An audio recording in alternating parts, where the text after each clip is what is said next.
The one thing that's going to trip some people up is multiplying through by a negative. So, just be aware. We all make those mistakes.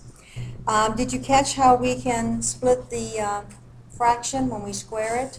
It's the numerator squared divided by the square of the denominator. And, when you get this far, I do expect you to do the simple stuff here. So we'd have 3, the quantity, 3x squared minus 1 quantity squared. And let's see, this would be 6x squared plus 30x plus 2. All of it divided by 2x plus 5. When you multiply those together to the 4th power. And there's only one other thing that I think you probably can do without hurting your brains too much or spending too much time, and that's to factor out a 2. Now the reason I suggest that is maybe, just maybe, you'll get a factor of that trinomial to be 2x plus 5. You probably know you're not going to do that, but even so, let's break that out. And see, we have 3x squared plus 15x plus 1 divided by 2x plus 5 to the 4th power. Again, you get an answer. I trust you know what you're doing, but check it. Check it, just to be sure that we don't have something wrong. Okay? You're looking at it. Yeah, Kendra, what do you see? How did you get the 6 out of it? Well, I factored a 2 out of this trinomial, and a 2 times 3 is 6. Okay? Why don't you have to factor out of the first one if you're going to multiply by the 4th one? Okay, say that again, Brian. If you're going to multiply the 6 times both of them, why don't you have to factor it out of both? If I look at the number, let's say 28, it has a factor of 2. And I could also say it has 2 times 2. That's a bad example, maybe. I don't need to have a 7 come out of here also in order to show it as a factor. I don't know if that makes any sense or not. Maybe I'm not giving you the right example there. But let me try it this way, Brian. If I multiply these 6 through here, I use the 6, or let's say I use the 2. Once I use it through here, I've used it. I don't have it again to use. Maybe that's a better explanation. Okay. Okay, again, the key to this, the key to these problems is seeing the composite function. And in this case, what's the inside function and what's the outside? How to find out what the inside is? What if? What if I gave you that x equals 4? What would you do first? Well, the first thing you would do is take care of the quotient, the rational part of it. You wouldn't go up here and cube something. You would take care of this first. So this makes this the inside function. Okay, let's go on and see what the next one looks like. This one, find the derivative of that function, then graph the function and the derivative on the same set of axes. Describe the behavior of the functions that correspond to the zeros. Take a look at the function that's given to you. Is it a composite function?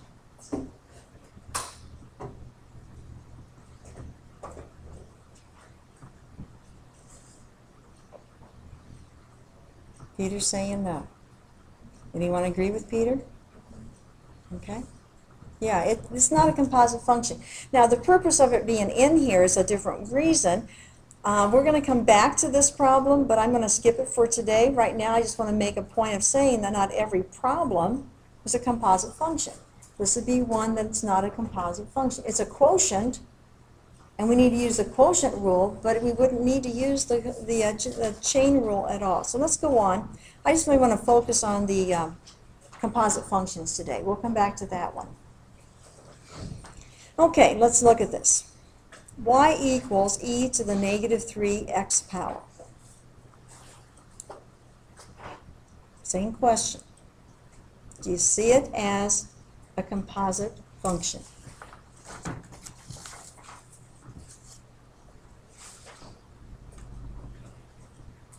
If I gave you that x is equal to -1, what's the first thing you would do?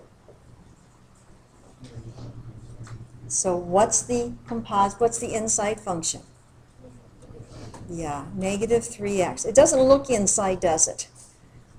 But it is. Because the first thing we would do is put -1 in here first, and the second thing we would do is raise e to that power. So the inside function is going to be -3x. Okay, so let's let u equal -3x, and let's let y equal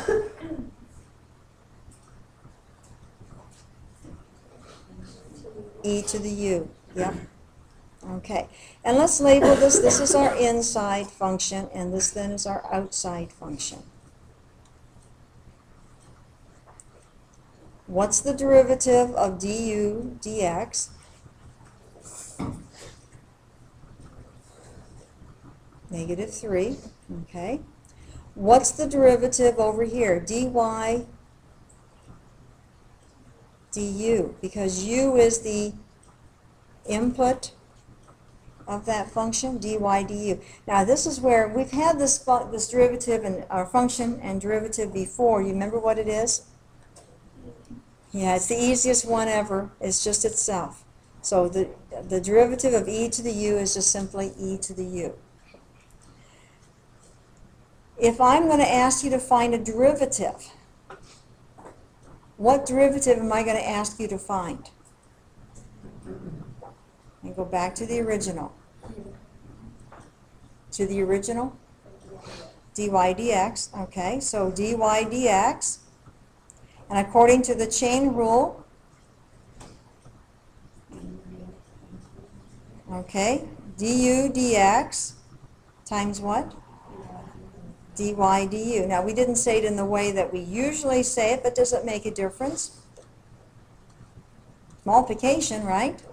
Can you still cancel those differentials? Yeah. Do you still get dy dx? Yeah. Okay. Plus this now is our inside function. Excuse me. Yeah, this is our inside function, and this is our outside function. Just keep in mind. So du dx is -3.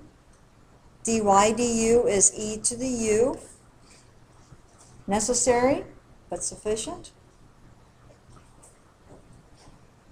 In other words, can I keep the answer that way? And I can't because of why? Okay, so I have to go back and make sure it's in terms of x. I have to make sure I do that. So it'll be e to the -3x.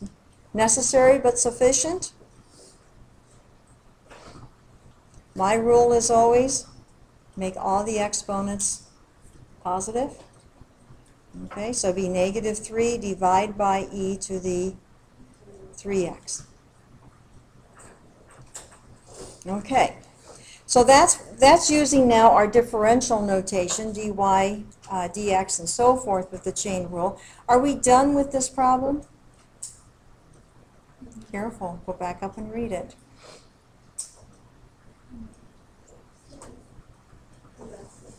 Okay, what we have found now, this is a function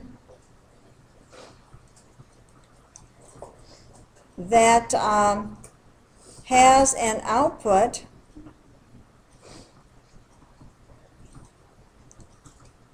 of a slope of a line tangent to a curve at a point, or something of that along that line, along that nature. Okay, so we want to know where is it, what is the slope of the line tangent to this curve at this point. So how we can write this is dy dx, and we use a vertical line. We say, given that x is equal to 0,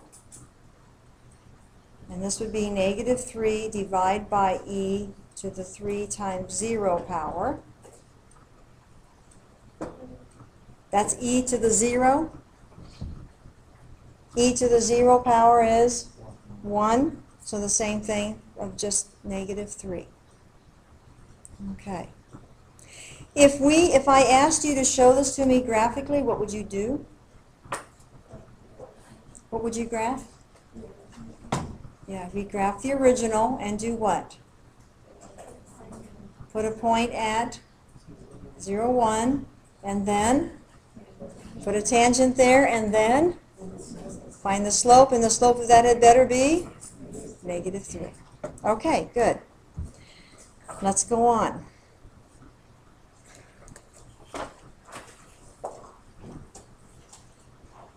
Any composite function to be needed here? Do we have a composite function here?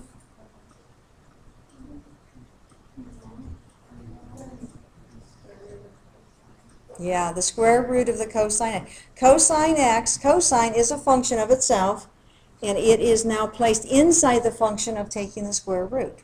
Okay, so we need dy dx equals, well, first of all, before we do that, this goes back to some of the work you were doing on WebAssign. The first thing they have is to rewrite it. Okay, so we want to rewrite this as y equals x to the -1 plus cosine x to the 1/2. There's a couple of problems. Have you run across those? Remember those? Okay. So the derivative of x to the -1 is -1 x to the, yeah, this is the tricky one, because you have to subtract and be x to the -2 plus. Now I'm going to ask you to do this. I'm going to ask you, there we go, to tell me what this derivative is for the square root of 1 of cosine x.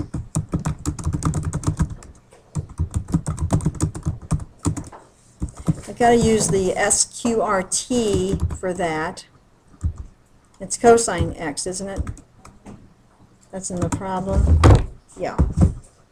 Now I will warn you this morning, 8 o'clock class, this question was so powerful that it blew out the whole electricity in this building.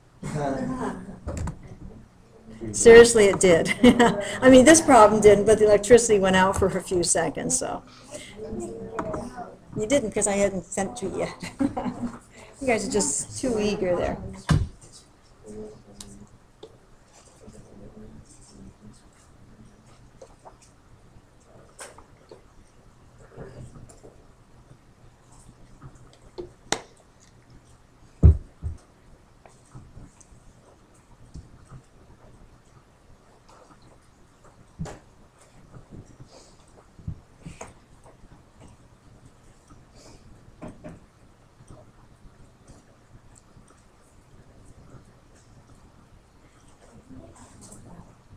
Okay, what I want you to do is take the cradle off, put it back on, see if that doesn't kind of jumpstart you a little bit.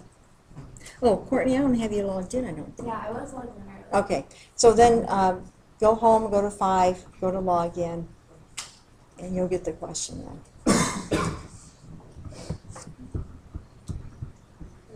Cradle.